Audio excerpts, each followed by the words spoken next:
Hello everyone, my name is Johleen Seedansingh, and today I'm going to be speaking to you and giving a really brief overview of my project, the effects of chronic vagus nerve stimulation on cognitive performance in aging.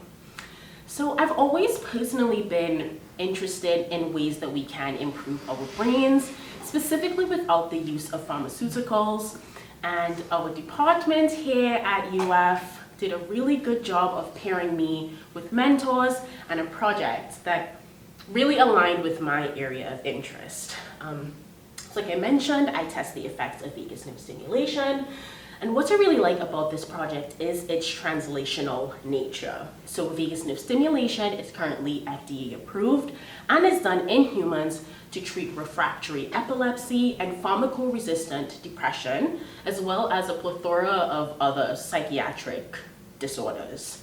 And what's interesting is that people that have had vagus nerve stimulation done, especially long-term, have reported improvements in cognition as an ancillary benefit. So we wanted to isolate vagus nerve stimulation as a therapeutic and test whether it actually can improve cognitive performance, specifically in aging.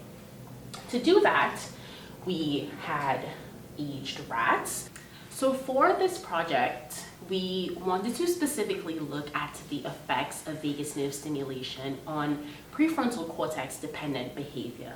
And to do that, we used rodent models. So in our lab, we do use rodent models to study age-associated decline, and certainly the brains of rodents and humans are not the same. However, there is very strong homology between the prefrontal cortex of rodents and humans, and it is possible for us to link the behavior of our rats to neurobiological mechanisms, and rats are very capable of doing complex tasks.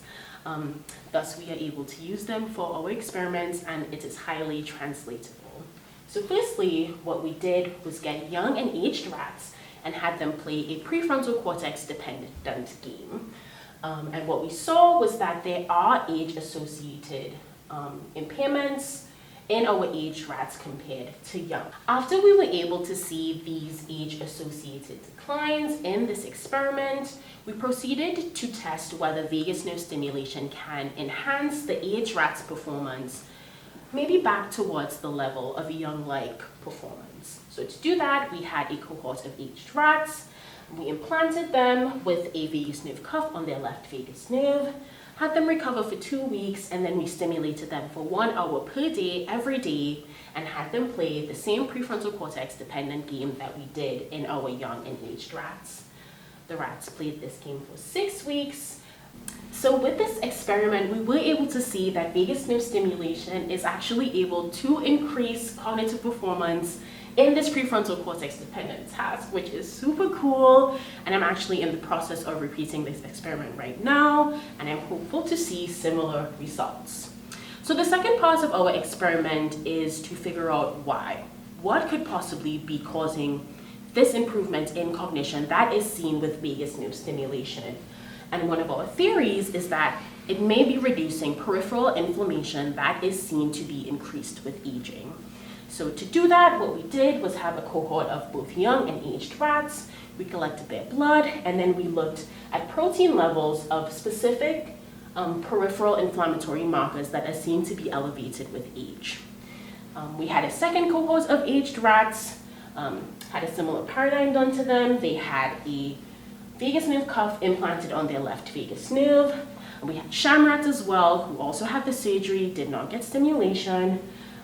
Our rats were stimulated for 30 days, and we collected their blood, and we did see that there were some peripheral inflammatory markers that were reduced with vagus nerve stimulation, which is super cool as well. I also looked at some off-target effects to see whether or not the vagus nerve stimulation is having potential adversive effects to the rats. And so far with the measures that I'm looking at, I do not see any. We looked at activity during stimulation or sham procedures. There's no significant difference. We also looked at changes in body weight. There's also no significant difference. not graphed here, but something that I was also looking at is food intake. So whether or not our rats that receive stimulation eat more or less food, and they don't. So at least from what I am seeing, there do not seem to be any significant side effects with vagus nerve stimulation.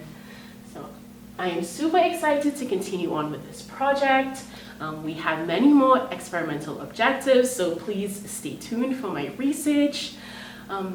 Finally, I would like to say thank you to my mentors, Dr. Jennifer Bison, Dr. Sarah Burke, and Dr. Barry Sadlow, for allowing me the opportunity to work on this extremely cool project. Of course, thank you to our funding sources, because without them, this project would not be possible.